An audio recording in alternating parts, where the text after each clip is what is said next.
Ito pala ang dahilan kung bakit laging ipinababad sa laro si Stephen Holt.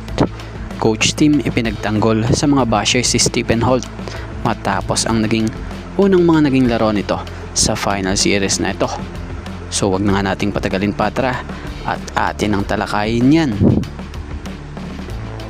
So nung nakaraang Sunday night lang ay nagpasabog si Stephen Holt ng 23 points, kabilang ang 5 3 points at isang 4-point shot upang matulungang maipanalo ang Ginebra or maipanalo ng Ginebra ang laro laban sa TNT sa final score na 116-102 sa Game 3 ng 2026 PBA Commissioner's Cup Finals. So si Stephen Holt nga ang nagtakda ng tono ng laro para sa Ginebra sa pamamagitan ng paggawa ng 15 points sa first quarter pa lamang, kung saan hindi nga siya nagmimintis sa kanyang unang 6 na tira.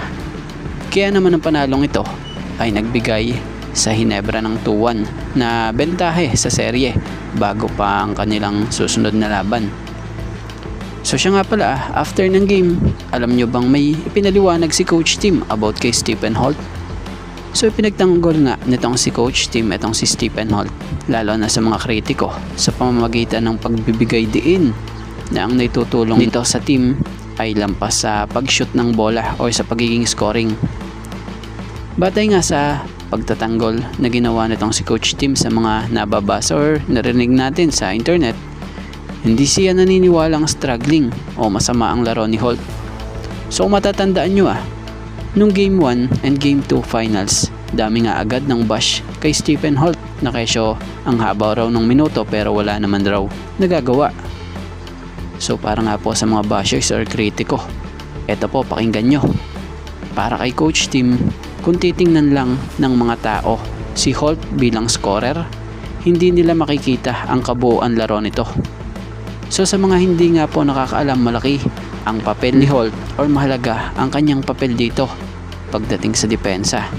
So batay kay Coach Tim, si Holt nga umano ang pinatatao niya sa tulad nila Calvin Optana, Roger Pugoy at maging kila Nokum at Mamuyak noon na alam naman nating mga shooter yon.